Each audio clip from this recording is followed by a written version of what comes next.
Welcome back to OpenLine. We're talking about the mayor's race, the recent mayoral debate on News Channel 5, and an upcoming News Channel 5 mayoral poll. The results will be out Monday.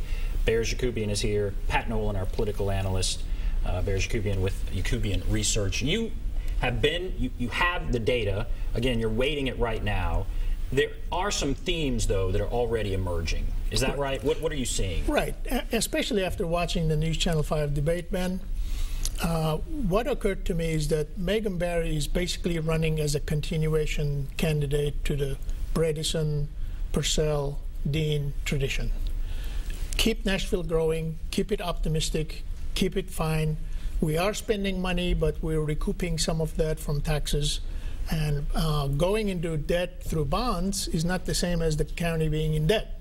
Whereas Fox is saying, we have been growing, we are on the right track, but we need to slow down a little bit and pay our bills, fill out our treasury, and then start spending again. So you do have a theme of basically conservative liberal. Now earlier we were talking about partisan. This is not a nonpartisan race, but I can tell you based on unweighted data, we'll get into that next week, fewer than 1 in 10 Republican is supporting Barry, fewer than 1 in 10 Democrat is supporting Fox. Wow. This is a partisan race. Yeah. If they may not think so, but the voters are behaving as if it's a partisan race. Well, and really remember, in Nashville, when we say a nonpartisan race, we mean they don't run with party labels. That doesn't mean they're not of one party or another necessarily in terms of their sympathies, and certainly the way the voters see them divide along Have those you, lines. Pat, in your experience, ever seen that before?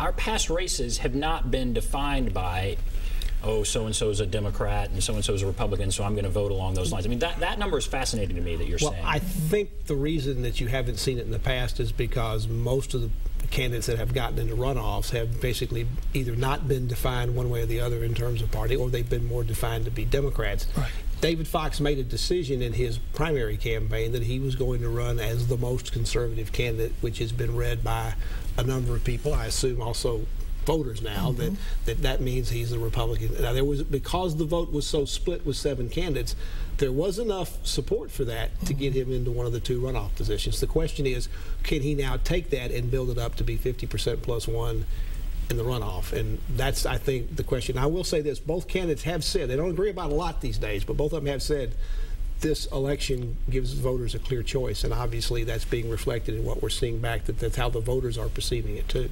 It would seem we're a blue county, we would be recognized as a blue county, right, that someone who is considered more Republican might not do as well. However, when you look at those who are voting, and you go back to that earlier statistic, it's older people, and maybe they may identify more with some of the more conservative values. So maybe that's part of what's going on here. What are some other themes that you're seeing? Well, ideology is another one. You said conservative. There are more conservative plus moderates than there are conservative plus liberals, and they clearly have a choice between the 2 candidates. And there is a correlation between age and ideology as well. So when we get finished with this weighting, we're going to look at all these factors about how Democrats are voting, how Republicans are self-identified, Democrats, conservatives, conservative Democrats, moderate, and so on. So there are some things developing, even though the candidates are trying to stay above the fray and make this a nonpartisan race. This is going to end up being that way. But as Pat said, last time, for instance, both Bob Clement and Carl Dean were basically Democrats. Right. You didn't really have a Republican. I mean, you may have had it in the earlier on. I don't know, but was Buck Dozier a conservative, maybe Republican? A little bit more than those 2, yes. But at least in the runoff, you had 2 Democrats running against each other. So partisanship did not become an issue. Now, ideology became a little bit of an issue. But some of those themes are developed. What is also fascinating to me is that all of the candidates, the first 7, and then now both of these runoff candidates, have kind of hedged their bets about transportation. That is perceived to be the #1 most critical issue that our voters, News Channel 5 and Yacoubian poll voters, feel that is the issue that the mayor should deal with, address on day 1.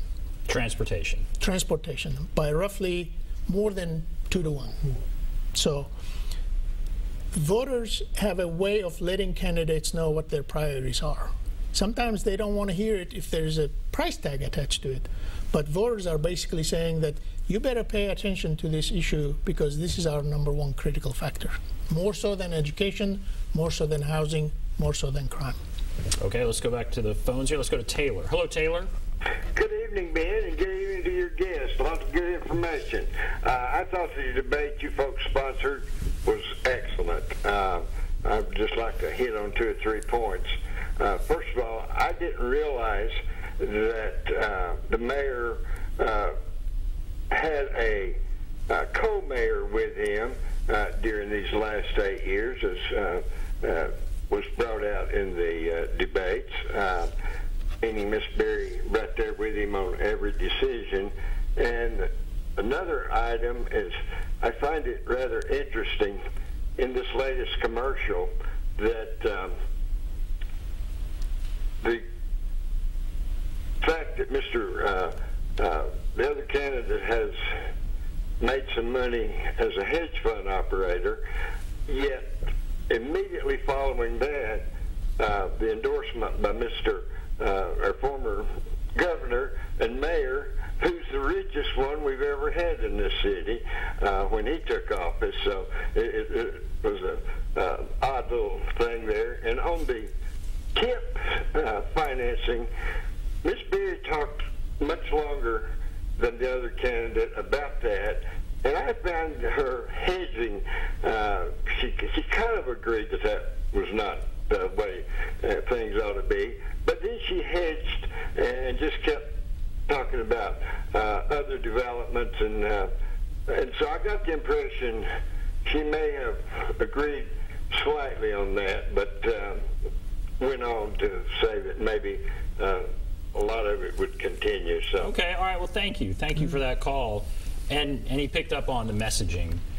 Certainly in this debate, we heard Megan Berry say Carl Dean and I a lot, and that's interesting. And we sort of heard on the other side from David Fox sort of saying that all the issues that Metro is facing now, we've been facing for the last 8 years, and where has Megan Berry been?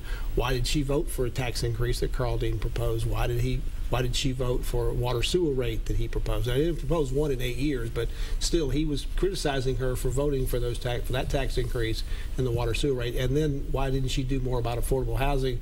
Because she's been in the council for 8 years. So he was kind of make her, in those issues, kind of the incumbent, having to defend her record on that. She was obviously trying to run as being sort of a co-runner with a running mate with Carl Dean over the last 8 years. At the same time, he was reluctant to say anything too negative against Carl Dean. Carl Dean remains a popular figure. Yes. Is that right? I think that's right. Again, it's back to the right track, wrong track. If people perceived that Nashville was headed in the wrong direction, David Fox would be the one connecting Megan Berry to the administration.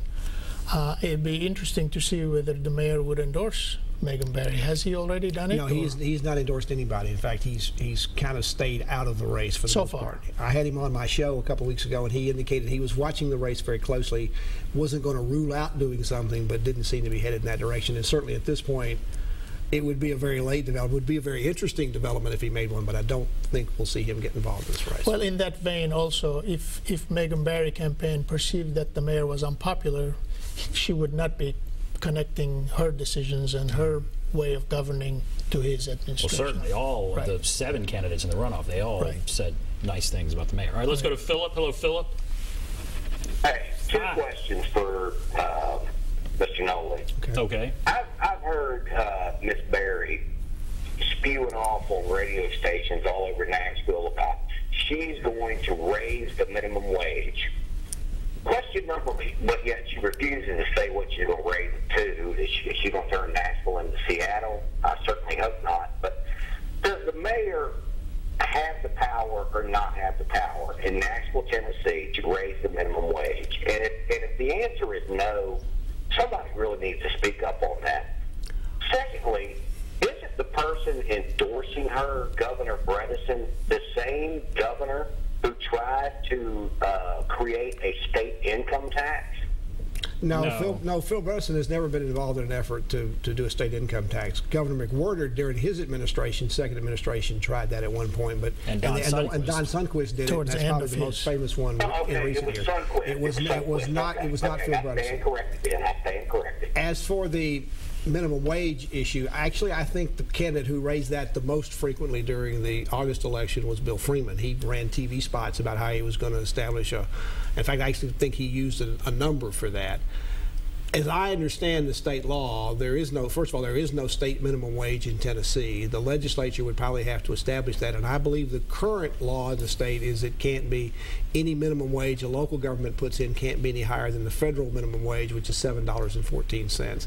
Now, there was an effort that Megan Barry did while she was in the council to establish a living wage within metro government for its employees, and it didn't impact a lot of employees, but it did result in some relatively modest raises for some of the lowest paid workers within the city. That's as close as anything that she's done directly. Would she like to have a minimum wage in Nashville that's higher than the federal? I think she would. How she gets there, I don't know at this point. Because she couldn't just go to the council and say, no, let's do this. She can't do it by executive order. She'd have, if she went to the council and did it, it would be subject to, as we've seen several times in recent months, in recent years, the legislature reviewing that and maybe kiboshing that legislation if it was passed.